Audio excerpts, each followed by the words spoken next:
Hey guys, it's Tammy, and today I want to get onto a personal note.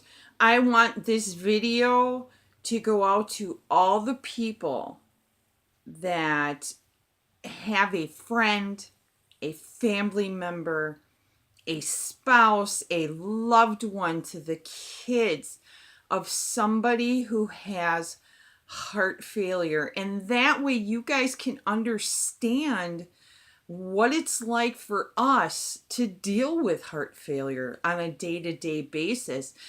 And I needed help in this department, of course.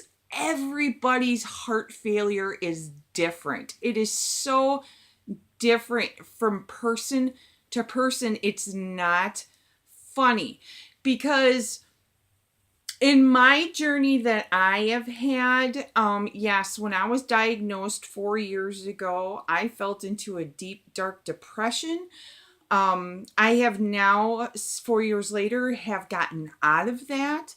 My heart has not improved at all, but I can do more things. But there are people out there that can't do what I do. So I needed some help. I needed some other stories. I myself needed some inspirations out there. So I reached out to two support groups that I belong to.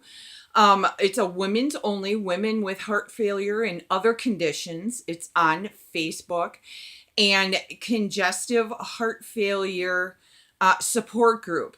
And I reached out to them and I got an overwhelming response to my question. And my question was, I'm making a video tomorrow on spouses, friends, and family understand heart failure for your loved one. What would you say?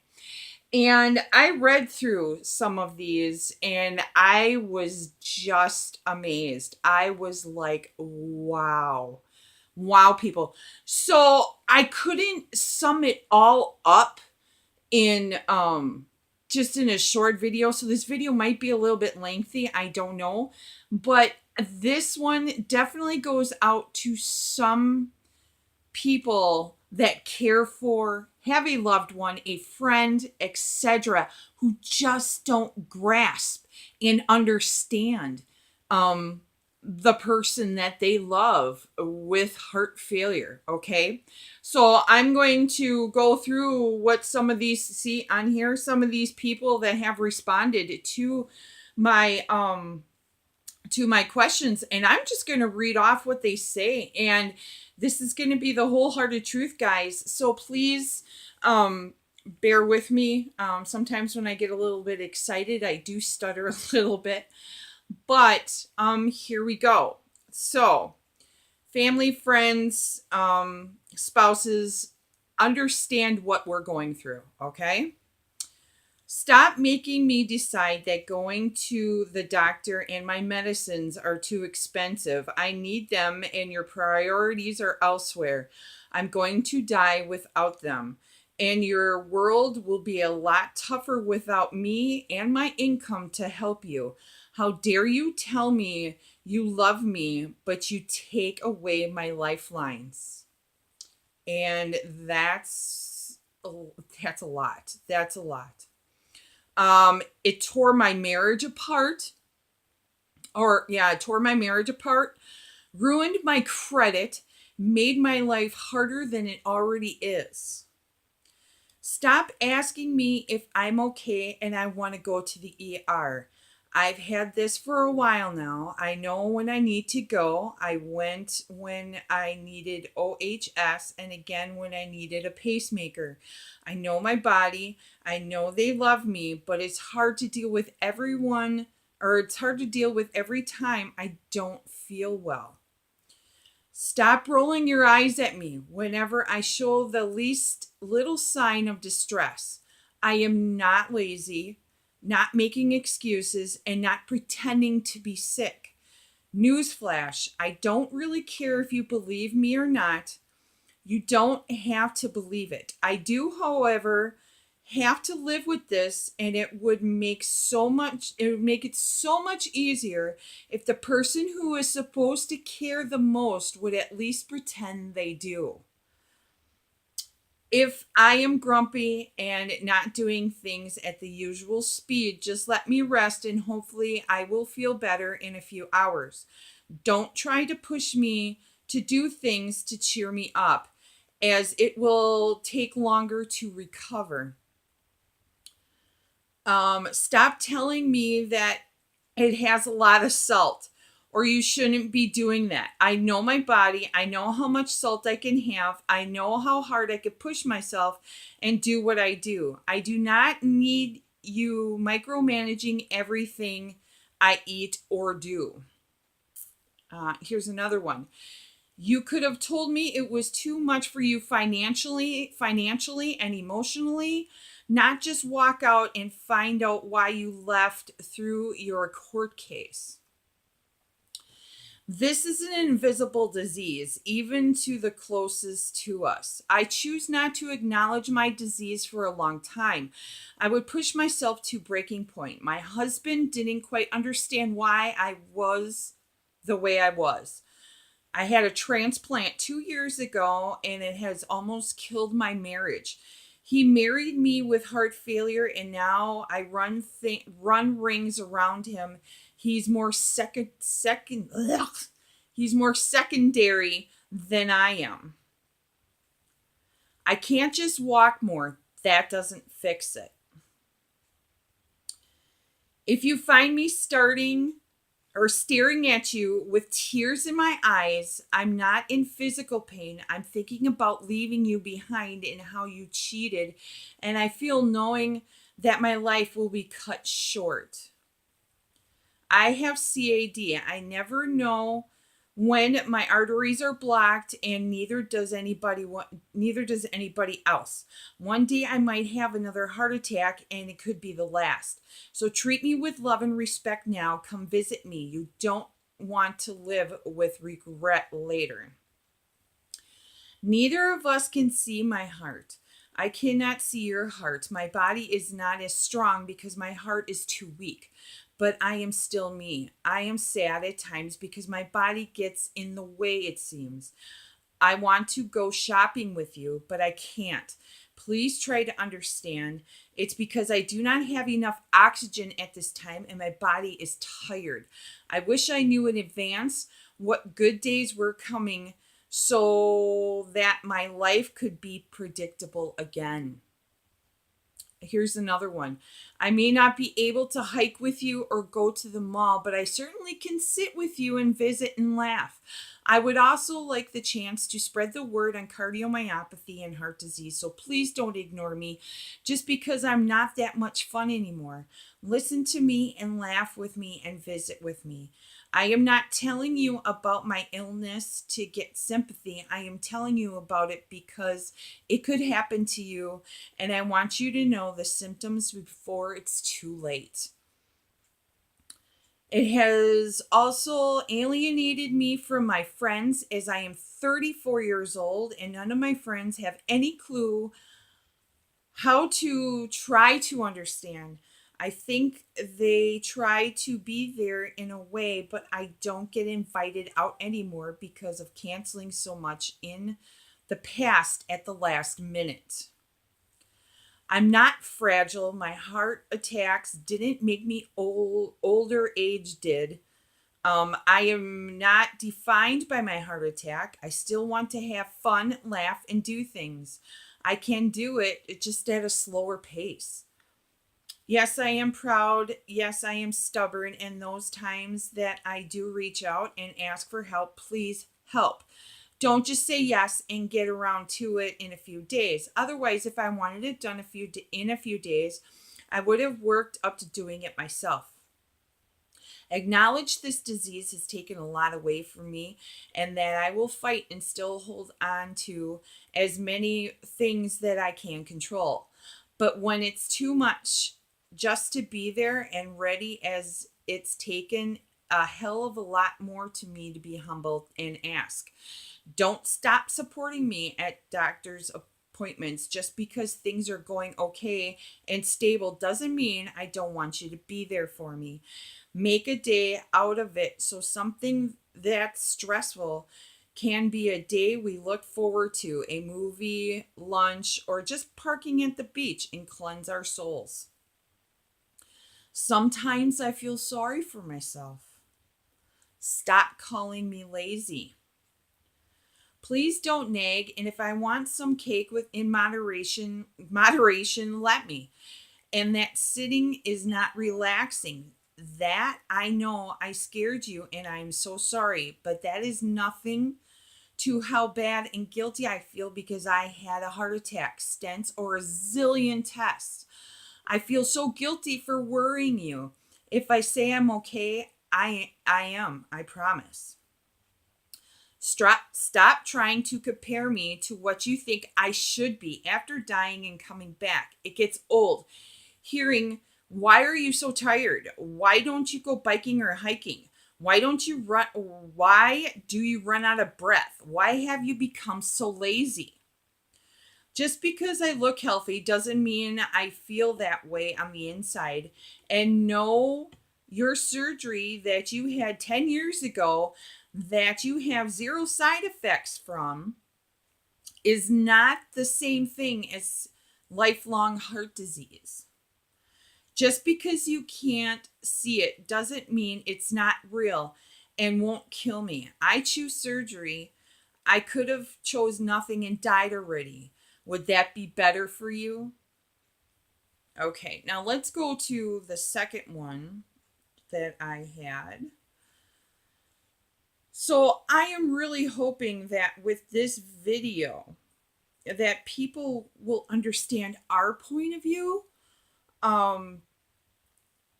It's tough. It's tough. And I'll explain my story at the end of this video.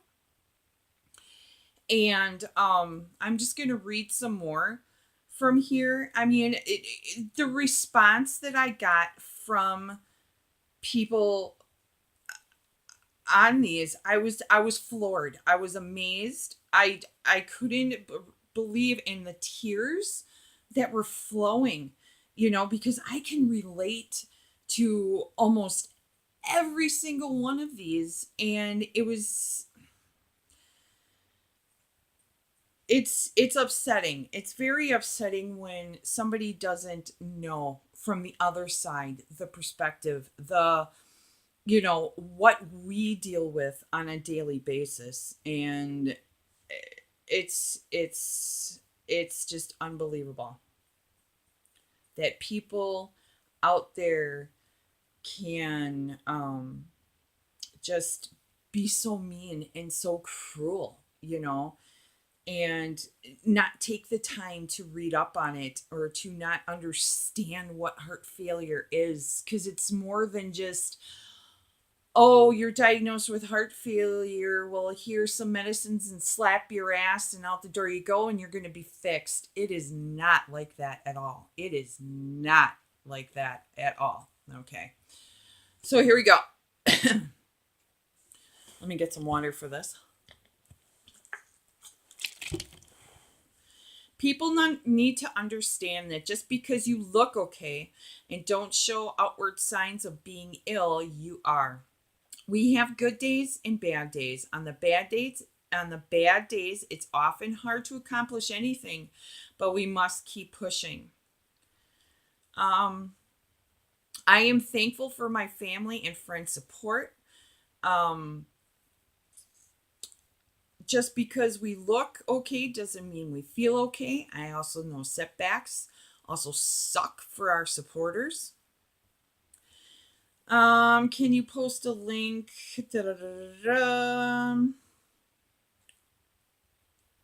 Okay. Basically, she's saying in this one is just that one family member says, oh, she'll bounce back from this. And that's really not the case. You cannot bounce back from heart failure. I'm sorry. You can get better for some because every case is different, but you just aren't healed from taking medications. I'd say that the body is a complex set of systems that all interact. Each system depends on the others. So when one is not working right, it affects all of them. And if the system that isn't working right is the heart, it affects every other system.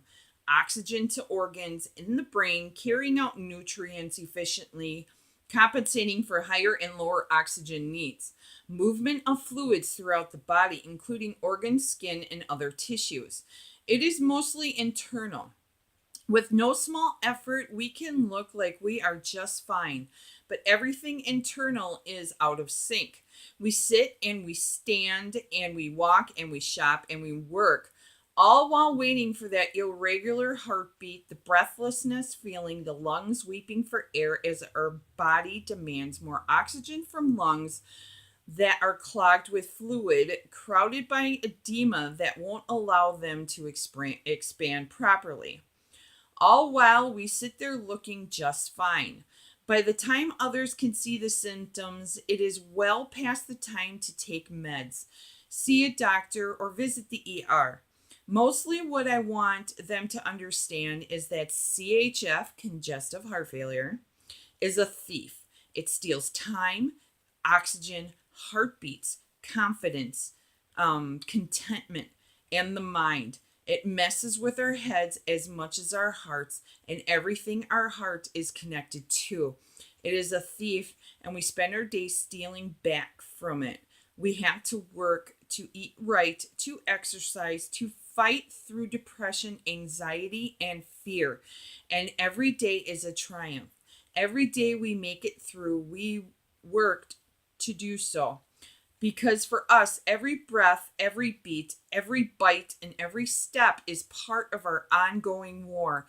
And every day we make it as a battle won. So if I am sitting here with my hair washed and some makeup on, understand, and this is true, so please listen up.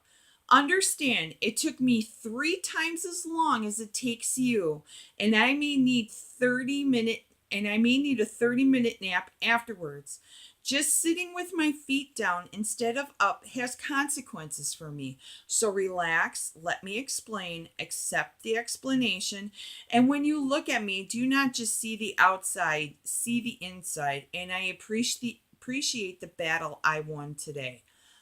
That was good. I did not read that one until now. That one, it summed up right there. Totally summed it up right there. Way to go. Way to go. I'm not lazy is another one. I agree with the above post. When I look okay, I am smiling.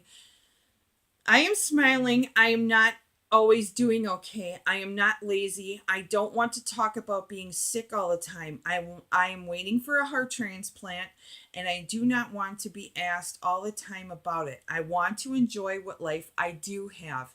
Sometimes I need to vent or cry and just be heard and not given advice. So many things. Um, it is not that we're lazy. We have a variety of energy issues. We cannot lift stuff the way we used to, not as heavy or not as long. On our good days, we can't dance longer than half a song. On our bad days, we're not going out of we're not getting out of our sweatpants. Try to find a happy medium between dismissal and freaking out when we have our bad days, because neither of those two things are good or helpful. Whether it's a little or a lot, we all have increased chances of fainting and falling. A steady hand can be nice once in a while, especially when one forgets and leaps off the chair too fast. We'll never recover, but we can get better.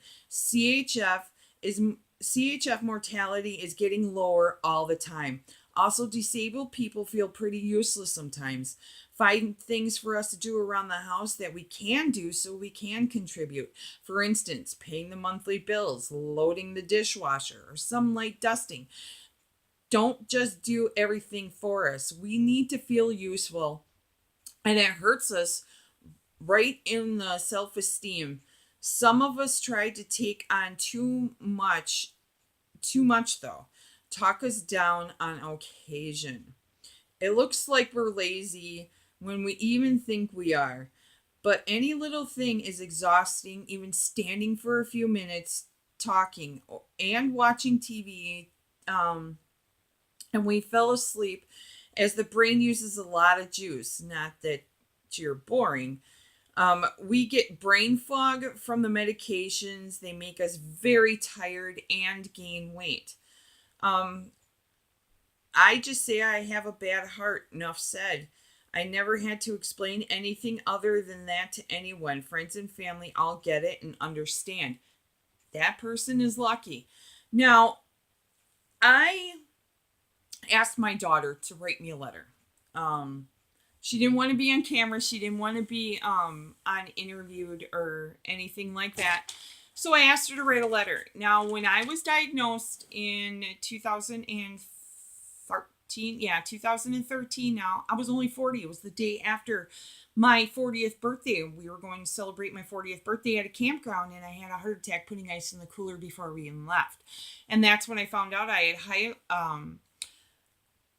heart failure with an EF at the time, 17%, dilated cardiomyopathy, enlargement of the heart, hypertension, high blood pressure, and hypothyroidism.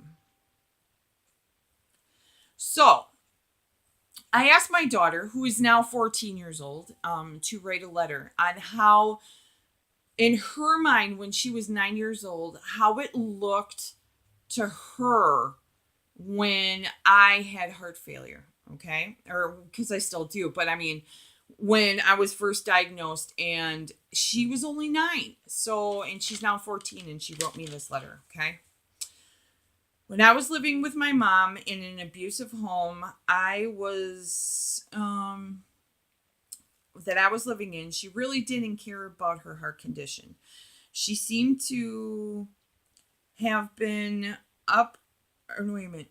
She stopped spending time with me and just lay there on the couch, slept, and ate junk food. Her boyfriend at the time didn't care or support her heart condition in any circumstance. When she was depressed, lazy, and giving up, I yelled at her because she wouldn't spend time with me at all. And I thought I was an excuse. I eventually felt like she didn't really care for anything anymore. So I never really tried to go to her for anything anymore. I guess deep down inside, she was really hurting, and my perception wasn't strong enough to see it. I wish I could have changed the past, and instead of yelling and screaming at her, I would be supportive and helped her as much as I possibly could. You guys, oh my gosh, it's getting a little darker in here. I'll make this quick. Um, now that we have moved out of the house, I've been supporting her and learned that the medication she's been taking was the reason why she was tired all the time. She is now looking and doing better than ever before, but sometimes I still have to remember that she still has heart failure and still needs support and help. I love you, Mom, and even though you have heart failure, you do better than any other mom out there. Now that's, oh, tears, tears. Yeah. So now,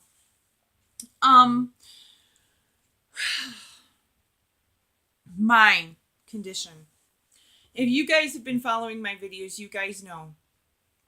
And if not, I will just give a quick rundown here. When I was diagnosed in 2013 with heart failure, I fell into a deep, dark depression. I mean, I hit bottom. I hit rock bottom. I thought my life was over. That's it. I'm going to die. They gave me a life expectancy of just 5 years. 5 years, and I just turned 40, and at the time, my son was 19 and my daughter was 9, and, and I had a lot of things going through my head, and the number one person that I thought that would be there for me wasn't. And he didn't care. The only thing he cared about was himself and how it benefited him. And he would come home from work, and I could tell just by the look on his face of, oh my God, this is going to be the worst night ever. And he had two boys that were living with us at the time, and I was the stay-at-home mommy. And believe me, it took me 2 to 3 hours just to clean the kitchen. It took everything I had, all the energy, just to clean the kitchen. And I would have to take a nap. I would have to take a nap because it wore me out. I even sat down to put the dishes in the dishwasher because the medication would lower my blood pressure so low I would get dizzy or I would pass out, and I felt sick. And then I would take a nap after I'd be done with that. And, he would look at me and be like, well, what's for dinner? And I'm like, didn't you just see I cleaned the kitchen? You know? And I was like, it took me like 2 to 3 hours to clean that kitchen. He's like, oh, I could have done that in 15 minutes. What'd you do for the rest of the day? It was slowly getting to the point where I had to move. I was so depressed. He didn't understand. He called me lazy, called me fat ass. He was just a very emotional, abusive person, and it got into my head, and I started to believe that. And I didn't feel like doing anything. We never went out anywhere. We never went to the mall. We never went shopping. If we did go shopping, it would be Walmart, and I would have to use the carts because my medications would make me so dizzy. I couldn't walk around Walmart because I'd be so out of breath. And, and how do I explain this? He did not understand, I believe. He did not understand. He did not understand what I was going through, what I was feeling. He didn't care. The only thing he cared about was himself and how it benefited him. So I had to get out of that situation. I had to. I asked him repeatedly, please don't bring junk food in the house. Please don't bring the junk food from your mother's house. Leave it there. So that way you guys can go over there and you can enjoy it. Please don't bring it in this house. I cannot have it in this house. How can I get healthier? And he didn't listen, and he also cheated on me. And he was very narcissistic. And I knew it was my time. I had to go.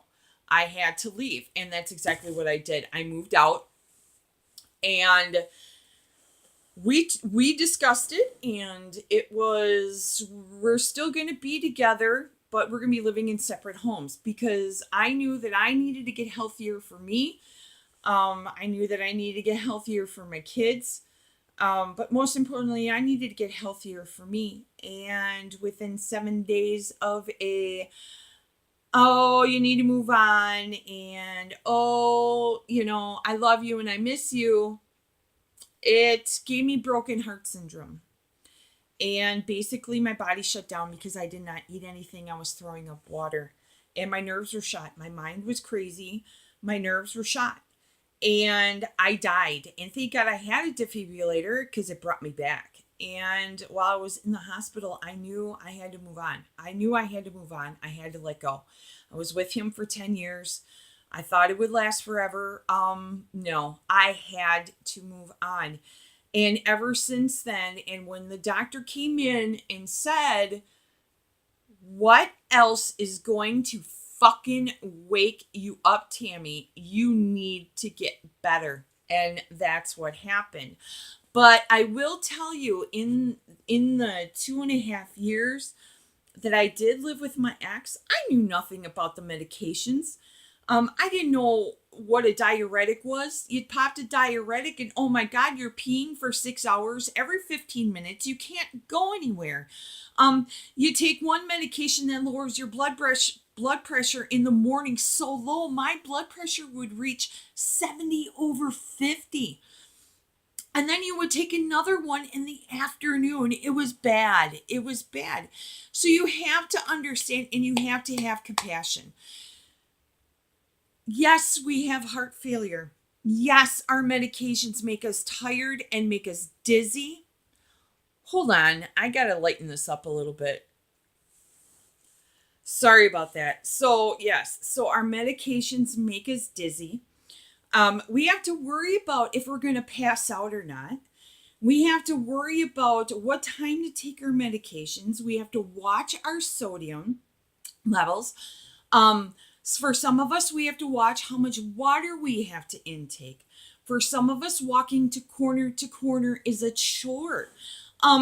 Yes, can EFs improve? Yes, they can with medication and exercise, but that's only for some. That's not for all. Just because one person with heart failure is running marathons doesn't mean that we can. What's another thing I want to express? Oh, just have compassion for us, please. And one thing I noticed with heart failure too is that my friends pretty much disappeared. They pretty much disappeared, and it was sad. Little did I know that my ex had a lot to do with it. But some people were scared to get back into that friendship relationship with me because of my heart failure. And they didn't want to get close to me. And we're not asking for much. You know, if we call and cancel because we can't make it to a party, believe me, we are really sorry. It's just that we are so tired. You know, our medications make us that way. You know, there's no, like I said before, there is no going to see a cardiologist and they give you some pills and slap you on your ass and say, whoop, take these pills and you're going to be better. It's not how it works. Believe me, it is not how it works. Even moving out from my ex's house, my exercise has improved. My endurance has improved. My EF has only gone up 5 points to 22%. That's it. The doctors don't think my EF will get any better with medication or with exercise or diet. But there's some out there that will start off with a 10% EF and go all the way up to 60% and almost to like a normal person. Every heart failure patient is different. Everyone with a heart disease or function is different. There are no two that are the same. So please just have compassion for us. Please understand. Just sit down and ask us. You know, we're not afraid to tell the story. We are not afraid to tell you what's going on with us.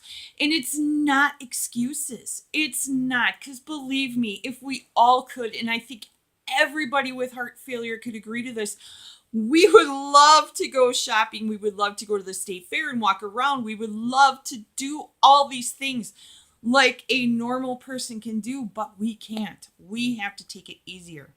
And I'll give you a perfect example. You guys know my story, know my journey. I lift heavy 5 times a week for about an hour. I do cardio 5 times a week for 30 minutes max. Usually it's HIIT training, high intensity interval training. But because today's Sunday, so Friday, it was time to bring up the Christmas decorations.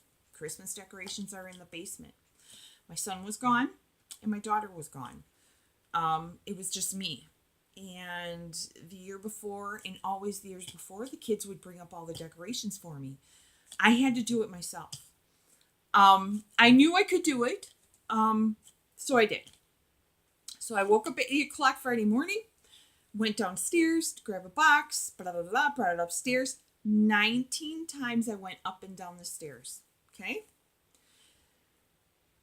Later on that day, I put all the boxes in the living room and I did the dishes. And I had like 5 or 6 loads. I still hand wash my dishes. I do not have a dishwasher, so I had to stand there and load them up. I swept and mopped the kitchen floor. I vacuumed. I cleaned the living room. I dusted. Went to the gym, did my regular routine of an hour of heavy weightlifting and 30 minutes of cardio. Came home, did 2 loads of laundry, cooked dinner, and by 8 o'clock I was wiped out. Really wiped out. Went to sleep. Woke up at around, I would say like 5 or 6 Saturday morning, and I was floored. I was done. The whole day was shot. All I did, I took 2 naps. It was an effort to go to the bathroom. And I crock potted dinner because I knew I would be in such a bad, it affects us all different. Am I happy go lucky 24/7? No, I'm not. Not to mention, oh my God, Friday night when I laid down, the edema that was in my leg, my ankle was swollen like this. I couldn't believe it. I was like, holy cow. And I even watched my sodium and my water intake that day. But just from standing and doing those dishes, it was horrible. It was horrible. I was floored. My whole day was shot Saturday because I did so much the day before. So I hope you understand. I hope everybody gets this. I am sorry for the lengthy video, but it needs to get out there. It needs to be known that we are not lazy. We do have feelings, and we wish we could do a lot more than what we do, and we wish that we could go out and jog from corner to corner, but we can't, so I'm just telling you right now, every case is different. Everybody is different. Every heart failure, heart condition, episode, whatever that person has, they're all different. Okay, so please understand. I hope you guys like this video. If you want to see more videos from me, you can go to Facebook, and it's My Heart Failure Weight Loss Journey by Tammy Nenke. I will see you guys later. Enjoy the rest of the Sunday. I hope you guys like this video. Hit that like button, hit that love button, put comments down below. If maybe I might have missed something, let me know. All right? Bye.